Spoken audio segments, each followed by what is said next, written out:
Hello everyone, this is Bob Souza speaking from the heart of Somerset Village, historic Main Street, SATV 9. We welcome you to the broadcast. Today, my special guest, Hall of Famer, Somerset High School, class of 1975, Jim McDermott. 3 sports Jim participated in: high school baseball, junior varsity, performer par excellence in 1972 and 73, ice hockey in 73, 74, and 75, and in golf 1974 and 1975. Gives me a great pleasure and a distinct honor today to welcome Jim McDermott to studio. Jim, great to have you with us. Great to be here, Coach. You are certainly one of the all-time greats at SHS. Going back, Jim, if I might, I have some pictures here which will bring fond memories to you of baseball, because you were our leadoff batter, second baseman, and Pottersville Field, where you made double play after double play with your slick fielding and leadoff batting position, always on base, it seemed, either by walk or base hit. Those were 2 great years, Jim, 72 and 73. Well, back then, baseball and golf, I was kind of going back and forth with both of them. At that time, baseball probably played a bigger part in my life. I wasn't a power hitter, like you said. I was leadoff batter, just trying to get on. Back then, we had kind of 4 lefties in a row back then, and my job was to get on base and play defense. So I know in 73, we had 4 left-hand batters in a row. The 9th hitter, Jimmy Besner, played third base in the outfield. He was a left-hand hitter. Then we go to the top of the order. We had you, Claude Tatro batted number 2, and a big strapping left-hand hitter, Peter Pappas, outfielder, could really tattoo the ball. Noted for splitting the outfielders and hitting home runs both at home and on the road. yeah, back then, again, my job, like I said, was just to get on base, because I knew if I could, chances are I was going to score with those guys coming up behind me. And you are also slick fielding, second base, great double play man. And I know one of the years Don Levesque was shortstop with you. Yep, again. I believe he was class 75, right? Yes. Yeah, that was a good combination. Yeah, I mean, you got to have 2 people who are both in sync, and so it worked out pretty good. And I know we experimented with the white shoes. Low price Lenny at the gob shop had a special deal where he could get 20 pair of white shoes for us to emulate the Oakland Athletics, who under Charles Finley tried to bring color to the West Coast. The Oakland club was in the World Series over the Cincinnati Reds. They were victorious 72, 73 against the Mets, 74 against the Dodgers. So we copied the white shoe syndrome. We thought we would be a lot quicker and certainly garner more attention. We were the only ones. I know when you brought that up, we were all kind of shocked, because you were more of a traditionalist, and Yeah. when you came out with the idea of these white shoes, we all like looked at each other like, did we just hear him right? Is he going to let us wear white shoes? But it was a lot of fun. Right. Well, low price Lenny, as I said before, gave us a good deal on the shoes financially. We could all afford them. Coach Jim Sullivan, varsity coach, said the white would have to disappear when they made the varsity. They would have to be blackened to match the regular shoes. And I think later on, Jim ended up being a advanced scout for the Kansas City Royals. He ran tryout camps in Somerset, and he adopted the royal blue shoe to match Kansas City. So his traditional black only lasted a few years. It's amazing how we copy the pros in what we do. But those were great memories, and of course, for you, it was a difficult decision to make after 1973, because you would be heading for varsity baseball or golf, a sport which you had taken up and become very prominent at. And Coach Sullivan understood that you definitely had the talent in golf, and that if you chose to play golf rather than baseball in '74, your junior year, he would understand. Of course, that made Mr. Paul Cochran, your golf coach, very happy because he became coach of one of the best players in the state. Well, back then, the older player would take over, and at second base, I would have basically been on the bench. So I decided it was either be on the bench in baseball or I could be one of the top players on the golf team. And at that point, golf had kind of taken over in my life a little bit more. So it was a tough decision. I love baseball, but I think the decision to play golf worked out pretty well. Right, because you were very skilled in golf and in baseball. Ahead of you would have been Greg Billington. The late Greg Billington was a terrific second baseman, very adept fielder and leadoff batter. And the late Bob Souza, who played shortstop. They were the captains of the JV team your freshman year of baseball. So you knew what it was like not to be a regular, and I perhaps believe that you did not want to experience that again as a junior. In golf, I can remember playing with you as my partner against your dad, the late Carl McDermott, and your older brother Jim. We were a foursome when Suspiro's golf course opened in 1968.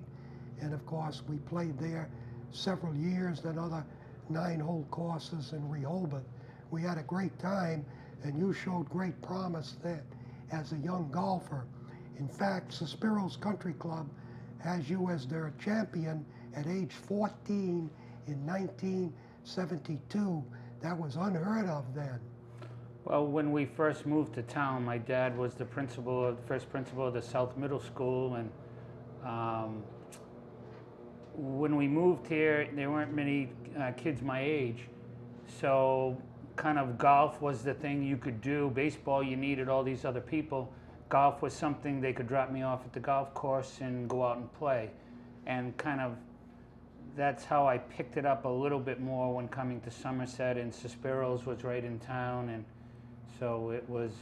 Recreation had a good program for you too. I believe they had golf sponsored at Suspiro's for Yes. daytime activity in the recreation. And I ended up actually, after I graduated, I think, or either my senior year, I went back during the summer and took over that program for kids. So That's right, you were an instructor and Yes. the director of the entire Yep. program. Was that under Mr. William Aguiar back then? yes, Yeah, it 'cause was. He sponsored a lot of summer activities for the youngsters in town. Yeah, That was- that's why it was hard to see that golf course, go for the Right. houses, but 20 years the golf course survived. It turned out a lot of good players. The youngsters definitely fill the rosters of Somerset High School golf teams Yeah. in years to come. That was sad, you're right, sad to see it close in 1988. I remember Bill saying he was trying to get funds, somehow come up with some funds for the town to buy the golf course from the Suspiros to keep it as a golf course, and I think back then they just couldn't come up with the money. So. Right, right. It was difficult financially. Okay, I'm trying to remember one of the great events. Fall River Country Club, you and I were a team in '74. You were just turned 16, and of course it was my first year there. We entered a tournament, round robin, 32 teams, and because of your brilliant play, we ended up as one of the divisional champions. And then that was '74. In '75, you won the entire club championship individually, which was quite an honor for a young fellow. Then I think in '76, Bob Hickman won. And then you won 6 years in a row, '77, '78, '79, '80, '81, '82. Fantastic. It got so they probably said, Jim, it would be best for you not to play anymore because there is no more competition. Well, that's what happened is after a while, when I first won it, it was a big deal. You got a jacket with an emblem on it, and they had a banquet, and it was a pretty big deal to win it.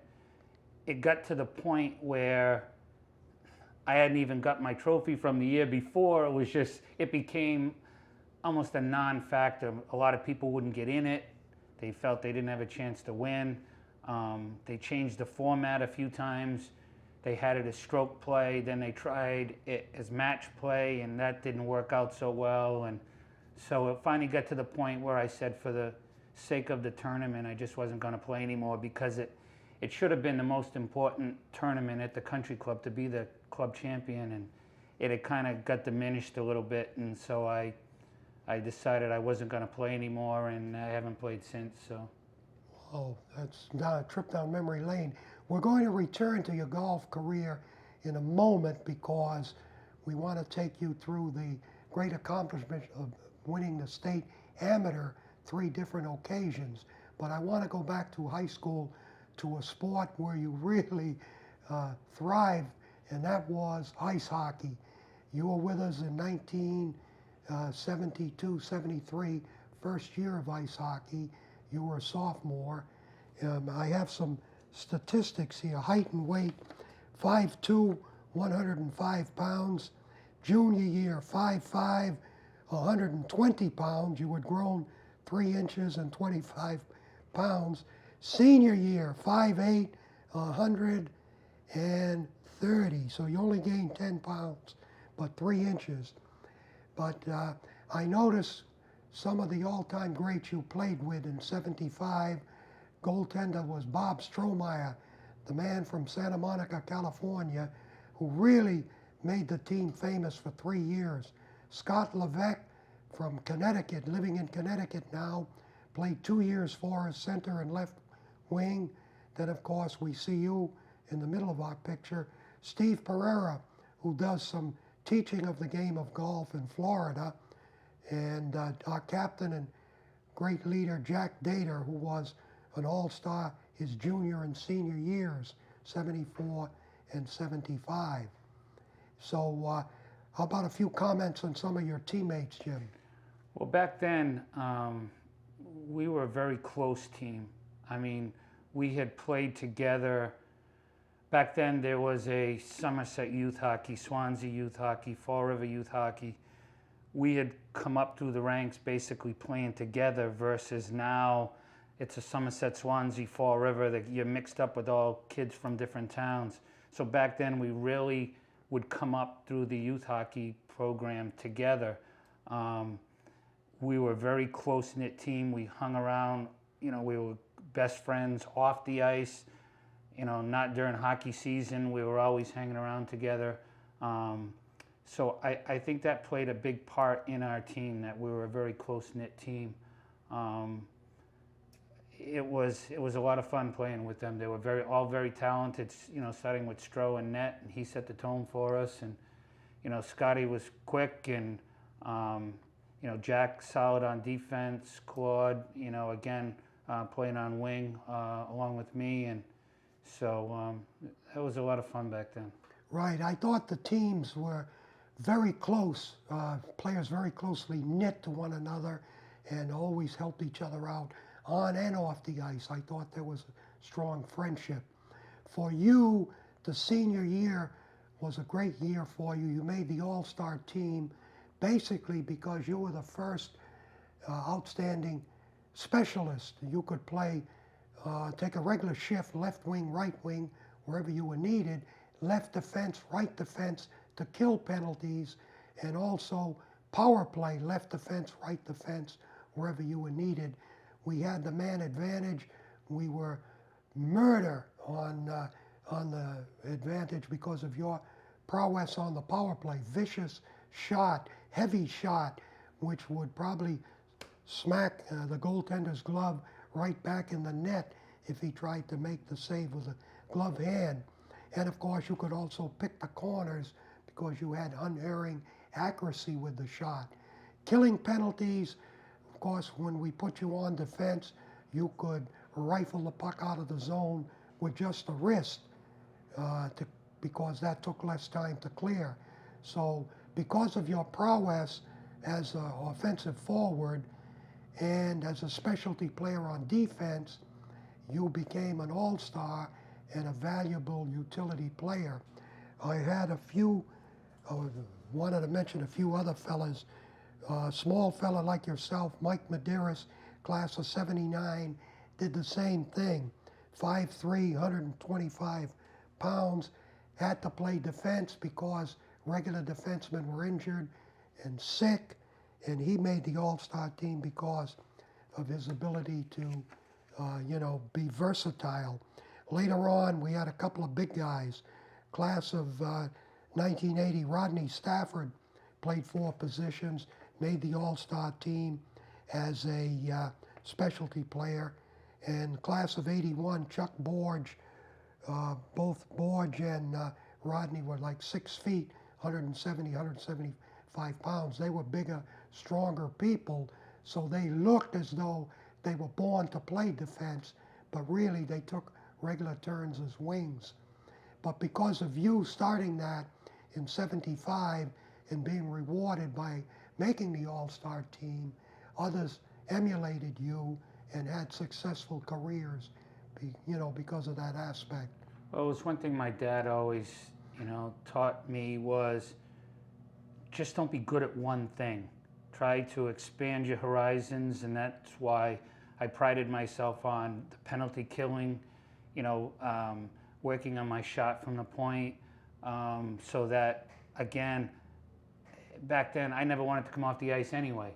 So the more ways that I could get on the ice, the better it was for me. So. Well, the senior year, you logged an awful lot of ice time because playing 4 different positions and the specialty teams, which was unheard of then.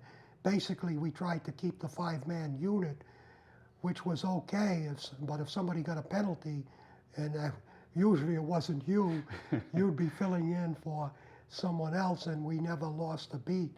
We had the goodbye picture when you graduated, 1975, Somerset's man for all seasons, and this is to say goodbye to Somerset as you were getting ready to go to UMass Amherst to be a freshman in college, and basically golf would be the #1 attraction, but you did give ice hockey a try, and then they dropped the team or dropped the sport. Yeah, I ended up, I had gone back and forth about golf, whether I wanted to go down south or not, and I had a passion for hockey as much as I did golf, and that's why I ended up going to UMass. I could try to do both. I ended up my freshman year making it to the final cut and didn't end up making it, and then they ended up dropping the program the next year.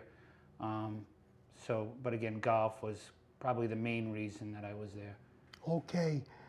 We can do a little golf now because the ice hockey, as I said, that was a outstanding 3-year career at Somerset.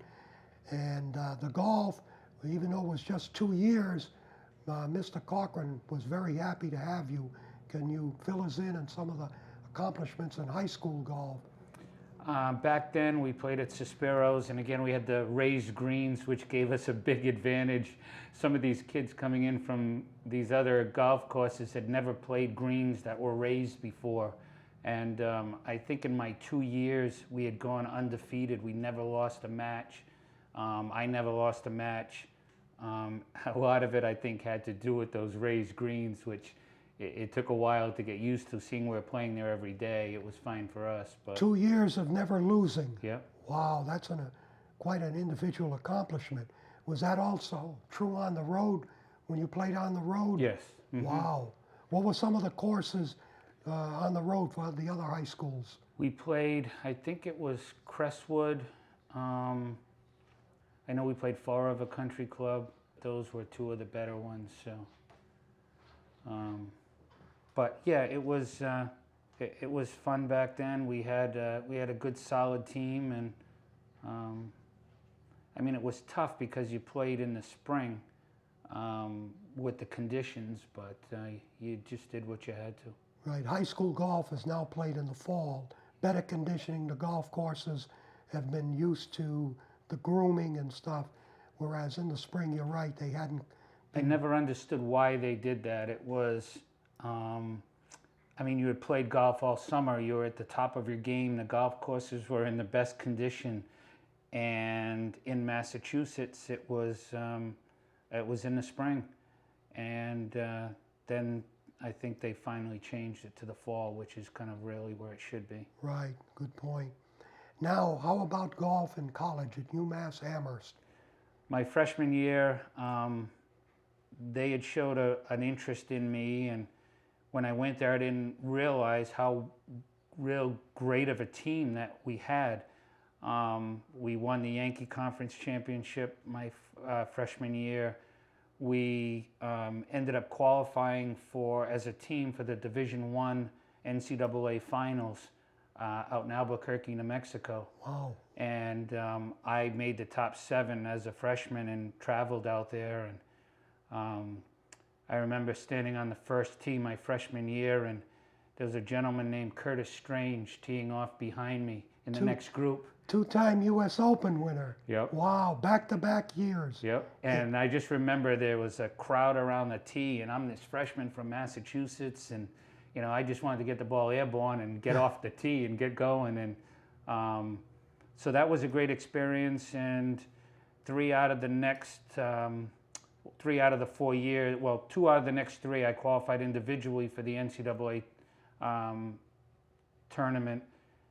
My sophomore year out in Eugene, Oregon, I made honorable mention All-American that year. Wow. So that was pretty good. Then my senior year, I won a bunch of tournaments, and so my college career was pretty good. I would say Curtis Strange of a back-to-back U.S. Opens, 88 at the Country Club in Brookline, Yep. which you've played, Yep. and 89, I've forgotten where, but I don't know if it was Baltusrol in Yeah, maybe. New Jersey, but anyway, that's tough. Grueling contest Yeah. to break par or just to shoot even par, the way the USGA sets courses. Well, I qualified for the U.S. Amateur 1 year, and it was actually the year that they played at Brookline. Wow. So it was fun to go out because they had the golf course set up just as a U.S. Open setup for us. So it was fun to actually, because they use a couple of holes from another golf course up there. That U.S. Open 18 is a combination of 2 different golf courses. Oh, I didn't realize that. So they usually, people don't get to play it because Okay. it's either 118 or the other. But for the U.S. Open, they take a couple from the other course and add it into that one. So it was actually fun for us to play the U.S. Open 18. Wow, what a thrill. Yeah. What a thrill. Now, let's go to the United States, or rather the State Amateur, Massachusetts Golf Association, State Amateur, 1980, Salem Country Club. Can you tell us? Sure. That was, again, I was really young. I worked my way through the qualifying, got into match play, made it to the semifinals. And in the semifinals, I believe I was 20. Another person was 21, and I don't know if the other was 20. And the 4th person in the semifinals was a member of Salem Country Club who was 63 years old. He was older than the 3 other people in the semifinals combined. And of course, my luck, I have to draw him to play in the semifinals. So I'm out there, there's about 500 people watching, 498 are rooting for him. My father and my wife, who was my girlfriend at the time, were the only 2 that were out there rooting for me. And so I ended up beating him and made it to the finals, which was great. And That was match play. that was match play. The final 4 guys, match play. Yep. Tell the audience about what qualifying is like at stroke play. Well, it's hard because you start out with over 1,000 of the best golfers in the state, and they cut it down to 144 people. And then you go to the site, and then now you've got 144 of the best players in the state. And back then they'd take the top 64, and then you would start match play. So it was a long, week of golf. So Full week. 36 holes a day in the match play, right up to the finals, which was 36. Wow, what a triumph. Not easy. All right, 1984, Jim, we go to Pittsfield, Massachusetts. Pittsfield, Mass. I had won it in 80, and you get a 5-year exemption from the qualifying part of it, which is great. Yes. So I was kidding that my time was kind of running up. And but to get back to actually the first time at Salem, I make it to the finals, and I get in the car with my dad in the morning. We got an 8 o'clock tee time. We're driving up to Boston. We're on 128. I can close my eyes to this day, and I'm back sitting in the back seat of the car, and the car starts to stall, and he pulls over to the side of the road, and I'm looking at him, and I said, "Dad, what's going on?" He says, "I think I ran out of gas." Wow. I said, "Dad, you ran out of gas? I'm in the finals of the state amateur. We're about 4 miles from the golf course." And I look across the highway, and there's one house, and I'm dodging traffic. I jump over a fence. I knock on a door, and a woman comes in scrubs. She was a nurse who just got home, and I'm talking a mile a minute. I'm in the finals of the state amateur. We ran out of gas, and she says, "If you promise to bring it back, there's a can of gas right there on the porch." I grabbed a can of gas, jumped over the fence, rolled up a Boston Herald newspaper, dumped it in. Didn't even say a word to my father. He didn't say a word to me.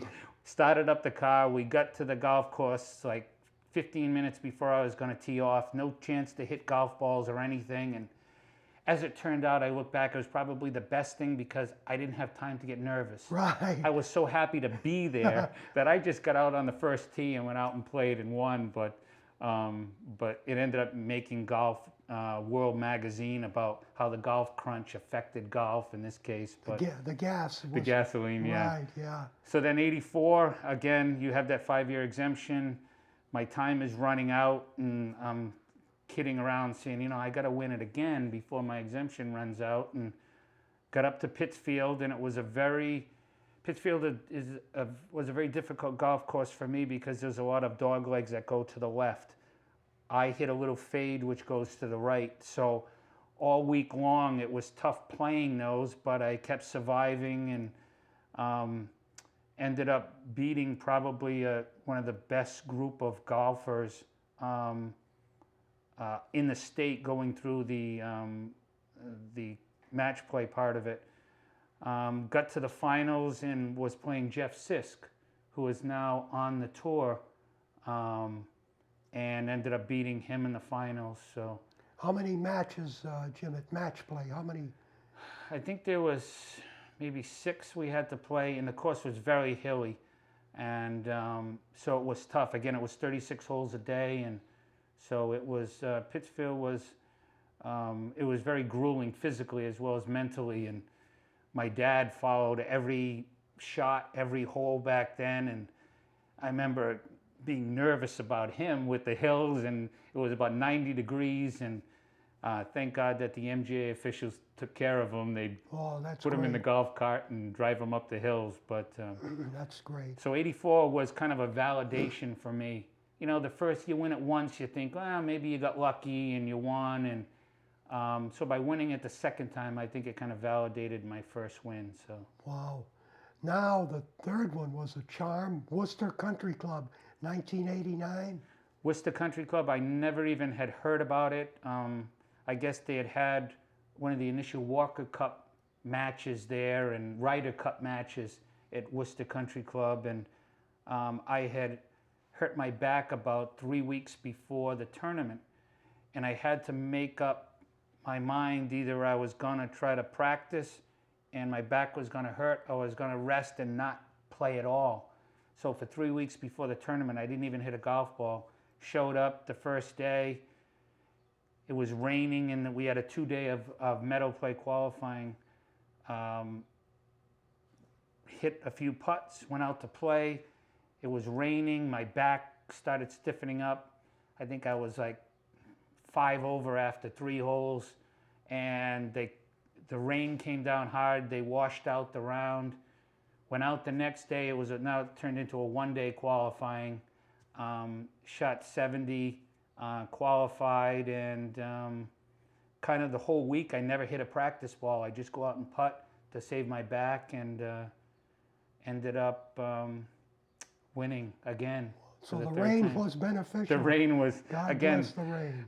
I've always, my life, I've always looked at things are meant to be, and it was just, that's the way golf is to me. You just get up there, you hit it. If it's meant to be, it's going to happen. If you hit it in the trees and it bounces out, it's your time. Wow. Other times, it stays behind a tree. So it just seemed like things worked out between the gas and 80 and, 89, with my back issues. Just, I probably wouldn't have qualified if they played that first day. So Now, the equipment you used then could not rival in any way the equipment used today. The ball is livelier, the clubs are better honed. I noticed you had one of the old wood brassies, a two wood, which they don't even make today. Well, I had to bring this club because, Coach, this club links you to my 3 state amateur wins. Wow. Because you gave this club to me back, I believe it was around the time we won that round robin tournament at Fall River Country Club. And this was probably the most prominent club that I used in those 3 state amateurs. So I needed to thank you, and that's why I had to bring this club, because it linked you into my past and my 3 They state don't even amateurs. use woods today. Actually, I took this out of the basement, and probably the last year and a half I've started using it again. So I know I get a lot of funny looks when I pull this out, because You hit every fairway, I bet. Yep. Accurate. And this was good because back then, being a 2-wood, I could reach a lot of the par 5s in 2 shots, versus other people maybe they couldn't. So, but again, that's why I just had to bring this club. So. Wow, that's a fine trip down memory lane. I know your swing was beautiful, effortless. You got everything into it, the body, perfect hand-eye coordination. Jim, 1996 was a great year for you. You were inducted into the Somerset High School Athletic Hall of Fame, along with your dad, who received the award posthumously. Your dad was principal was in the Somerset system from 1965 to 1983, and he saw you at every golfing event, every ice hockey event, and every baseball event, plus was your coach in baseball for a while in the summer. But that was a great year for the McDermott family. I believe your sister Maureen, class of 1968, is a high school Hall of Famer. Her class in 68 dedicated the yearbook to me. I had been in the high school teaching, that was my 7th year, so I always remember Maureen and her classmates for the wonderful thing that they did by honoring me with the yearbook. And she's now an attorney, I believe, right? She's actually retired now. Yeah, she worked for U.S. Steel for a while, and she is now retired and spends the winter in Florida, and she's doing really well. Back then, she was allowed to play 4 sports, so she was a 4-sport athlete back then. In the high school? In the high school, yeah. Wow.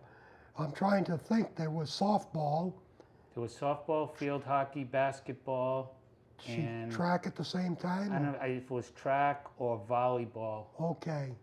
But yeah, back then you could play 4 sports. So. Wow, that's amazing. Jeepers. And brother Tom just retired from coaching baseball at Dartmouth High School. Tom graduated Somerset 1970, teammate of Jerry Remy's. They were 2 outstanding high school players at Somerset. Tom was also a catcher for UMass Amherst and longtime baseball coach and teacher and administrator at Dartmouth High School, and just retired now from coaching baseball. I remember as a young boy getting in the car with my parents at the last minute and driving up to UMass, or I remember going to Harvard to watch UMass play back then. My brother actually caught Mike Flanagan was on that team, who is now was a great pitcher for the Baltimore Orioles, and I think he ended up being the general manager. He did, that's correct, Yeah, manager. and they ended up, his team made it to the College World Series out in Omaha. Wow, And for a UMass team, that was like unheard of. unbelievable. And he ended up, that's really where he ended his career. He hurt his shoulder out there and had to get it operated on, and that was it for his catching career. But I remember Jerry Remy saying that he never saw a better catcher going through the minors than my brother was. So you always look back and wonder what would have happened if he didn't get hurt. Great throwing arm, very powerful and accurate, and a great handler of the pitchers also. Yes. I know Coach Sullivan definitely was enamored the way he played in high school and college, and of course coached against Tom when Coach Sullivan went to Dartmouth and Dartmouth came to Somerset. Yeah. So there was a little bit of an in-house rivalry. I mean, it's nice having all four of us in there, my brother, my sister, my father, and myself. So That's for sure. Great family in athletics and in education too. Jim, it's been a great honor and pleasure to have you with us in studio today. We could have gone for another hour, but you are involved in another golf activity today because you're still part of the great game of golf. Could you tell our viewers what you have coming up a little later today? sure, I was asked by a friend of mine who's in charge of the Buttonhole golf facility over in Rhode Island. It was built by Brad Faxon and Billy Andre to help inner city kids learn the game of golf, and he's asked me if I would help him out by teaching over there this summer. So I said sure, anything for the kids. It's fun to give back to the game, and I enjoy the kids over there. So I have some beginner classes and some intermediate classes, so it's been a lot of fun. Well, that's great. We won't hold you up any longer because the kids are waiting. Thanks for coming to Somerset again. Thank you. Great Coach. to have you in studio, Jim. It was an honor for me. You've been terrific. Thank you. For Jim McDermott and myself, we'll be rounding third and heading home. Thanks for watching, folks.